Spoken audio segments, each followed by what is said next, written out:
poquito, agradecido con el Señor siempre con la palabra, ¿verdad? Solo pues digámosle ahí, amadísimo Padre, te damos gracias por esta preciosa noche, por esta oportunidad que nos da de poder presentarnos una vez ante ti, Señor. Te pedimos un corazón dispuesto a recibir y atesorar esta palabra. Sé tú haciendo en mi vida, sé tú limpiándome cada día. Gracias, Padre, gracias, Señor Jesucristo, y gracias, Espíritu Santo. Amén. Fíjense solo que recalcando un poquito, el Evangelio no solo desde ahorita está como está, el Evangelio siempre ha estado igual, desde un principio, porque siempre en las iglesias, y no nos vamos solo a las iglesias, desde en la casa siempre hay espíritus inmundos diciéndole otras cosas que no son, y a veces es más fácil pues creerle a los espíritus inmundos o ángeles caídos antes que la palabra. Si ustedes leen la escritura, toda la escritura nos anuncia desde Génesis hasta Apocalipsis lo de Jesús, de que lo que se iba a hacer o de lo que se va a hacer. ¿Cuál ha sido el problema que una vez creo que lo hemos manifestado de la iglesia? Me refiero a la iglesia de las personas. Quiero que entendamos, no me refiero a un templo hecho de hombres. Es por la falta de lectura. Porque esa gente, cuando condenó a Jesús, si ellos hubiesen leído las escrituras desde un principio, se hubiesen dado cuenta que Jesús era el Hijo, que Jesús era el que había sido enviado. Pero por la ignorancia de ellos, porque fíjense que si leo un texto aquí que está en Lucas 4:16, quiero que entendamos que ya se hablaba de Jesús y él solo hacía el cumplimiento de la palabra. Miren lo que nos dijo el 16, ¿verdad? Israel, por favor. Vino, dice, a Nazaret, donde se había criado. Está hablando de Jesús, ¿verdad? Y en el día de reposo entró en la sinagoga conforme a sus costumbres y se levantó a leer. ¿Qué fue lo que hizo Jesús? A leer. ¿A qué? Solo a manifestarles todo o parte en ese momento va de lo que está en el libro escrito antes. ¿Por quiénes? Por los profetas, por Isaías, bueno, todo lo que estuvieron, por decir, desde Abraham, Moisés, Isaías, Zacarías, Joel y todos los que estaban. Eso era algo que ya estaba. ¿Lo hicieron? Sí, lo hicieron. ¿Por qué? Porque nunca leyeron. Por decir, ¿verdad? Cuando mencionaba lo que estaba atrás, de que no es un evangelio diferente, siempre ha sido el mismo. Jesús nunca cambia, nunca va a cambiar. O sea, el evangelio va a ser igual. Me trae memoria en tiempos pasados, una hermana decía, pero debíamos de poner coritos juveniles. Pero ¿en qué parte de la escritura dice que hay coritos juveniles? O que hay escritura va a cambiar. La escritura es la misma. Entonces podemos ver que hay conceptos. Por ejemplo, en lo que estaba acá ahorita, el Señor me trajo a memoria lo que han hecho en las iglesias ahora, poner tanto muchachas o niñas a danzar con unas cosas que le hacen así como, no sé cómo le llamarán a eso, panderos. Son cosas, no aparecen aquí que tienen que hacer eso. Son cosas hechas por el hombre.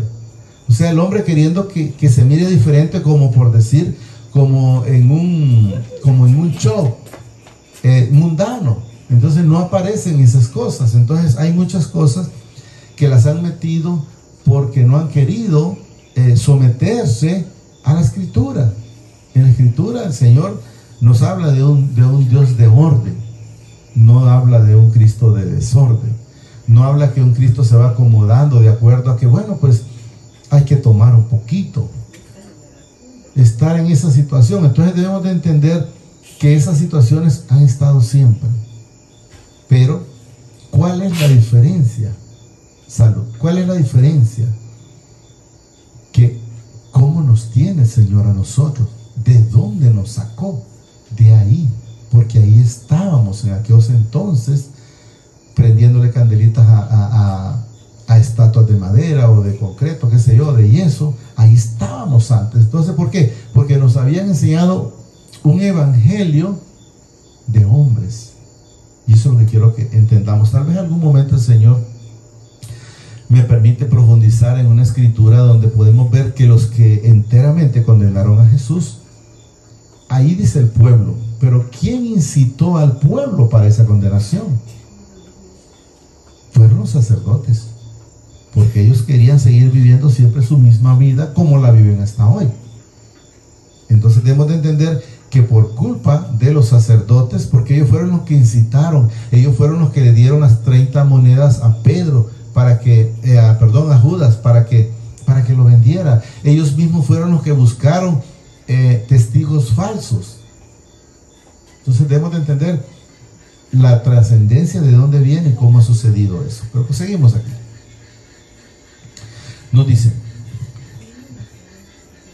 repito, vino a Nazaret, dice, donde se había criado, y en el día de reposo entró en la sinagoga, conforme a qué, miren, a su, pero a costumbre de quién, del hombre. No habla de costumbre de Jesús, no, del hombre. Cuando Jesús les decía que había sanado a un leproso, vete y preséntate la ofrenda, ¿verdad? Lo que estaba acostumbrado que entonces a Moisés, o sea, no es que le está diciendo preséntate a mí, no, si yo te curé, es lo que estaba entendiendo Jesús. Ve y preséntate a los sacerdotes, porque como ellos eran muy legalistas, llamémoslo de esa manera, porque ellos querían siempre ver las cosas de la manera del hombre. Sinagoga conforme a sus costumbres, y se levantó a leer, y se le dio el libro, dice el profeta Isaías. Entonces él leyó en ese momento la escritura del profeta Isaías, y habiendo abierto el libro, halló el lugar donde estaba escrito. No es que lo halló, Jesús ya sabía por dónde se iba a ir. Eso es lo que quiero que entendamos. Halló, dice, el lugar donde estaba escrito: el Espíritu del Señor está sobre mí. Ahí estaba hablando Jesús, sobre mí, por cuanto me ha ungido para dar buenas nuevas, dice, a los pobres. Me ha enviado, dice, a sanar a los quebrantados de corazón, a pregonar libertad a los cautivos, y vista a los ciegos, a poner, dice, en libertad a los oprimidos. Entonces podemos ver que todas estas cosas era Él que las tenía que cumplir, no era otro, sino Él. Entonces Él nos ha dado que vista cuando estábamos nosotros ante ciegos, o cuando estábamos oprimidos por alguna mentira que le habíamos creído. Y aquí, y me ha enviado a sanar a los quebrantados. Pero ¿quién lo envió? Es el Padre. Eso es lo que debemos de entender. Entonces quiero que entendamos que Él lo está leyendo ahí, pero eso está en el libro de Isaías. Entonces, pero aquí Él lo está leyendo en Lucas, en el Nuevo Testamento, solo repitiendo lo que ya estaba. Entonces el problema de la gente ha sido porque no se ha puesto a leer la escritura. Luego seguimos con el 19. A predicar el año, dice, agradable del Señor. Y enrollando el libro lo dio, dice, al ministro, y se sentó, y los ojos de todos en la sinagoga estaban fijos en él. ¿Y por qué creen que estaban fijos en él en ese entonces? Porque estaban acostumbrados a escuchar un evangelio diferente, a escuchar un evangelio acomodado, a escuchar un evangelio que tenías que estar ayunando sin necesidad, porque si estabas con Jesús no tenías necesidad de estar en ayuno, de estarse como castigando. Él no quiere que nosotros estemos en eso, porque si leemos un poquito, estamos en el 20, ¿verdad? En el 20. Si leemos un poquito en el mismo Lucas, Israel 5, 34, 33, póngalo, solo para, ya lo hemos leído, solo quiero que entendamos qué es lo que nos dice él, ya lo hemos leído infinidad de veces. Miren, entonces ellos le dijeron, ¿por qué? Le fueron a hacer la pregunta, ¿qué está pasando con esta gente? Miren, entonces ellos le dijeron, ¿por qué los discípulos de Juan, miren, ayunan muchas veces y hacen oración, y asimismo los de los fariseos, pero los tuyos comen y beben? O sea, ¿por qué esos apóstoles que tú has escogido, porque esos no ayunan? Porque esos no están orando constantemente como están nosotros, que a veces hay gente que todavía no sale de las iglesias. ¿Pero por qué? Porque no han leído.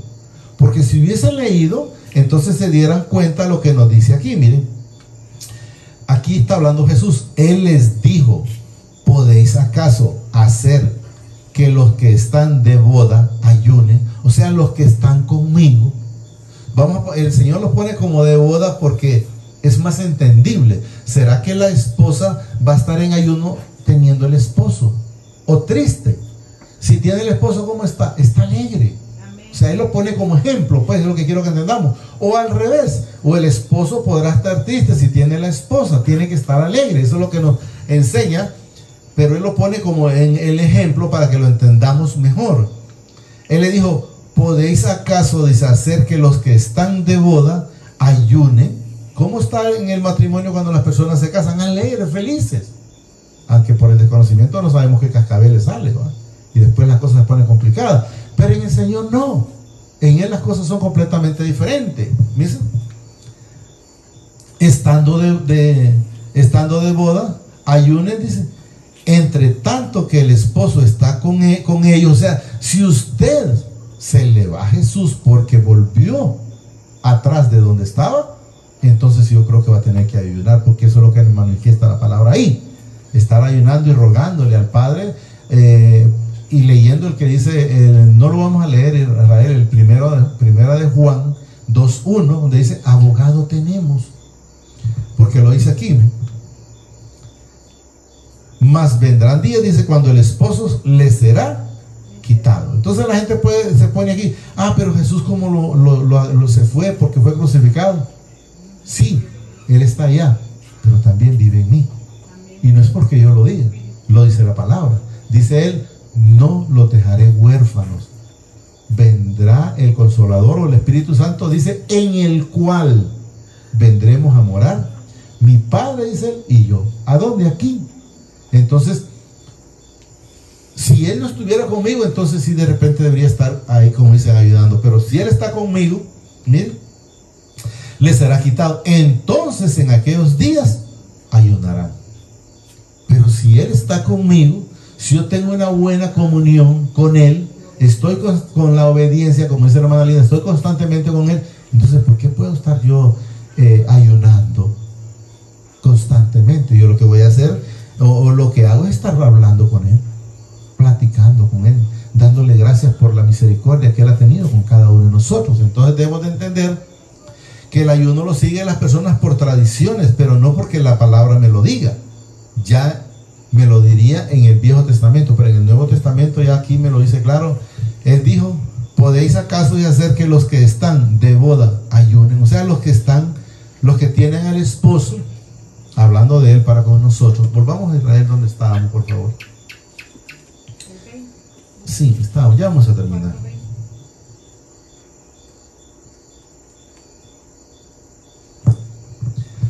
Y enrollando el libro, dice, lo dio al ministro y se sentó, y los ojos de todos en la sinagoga estaban fijos en él. O sea, estaban pensando: ¿qué palabra es esta?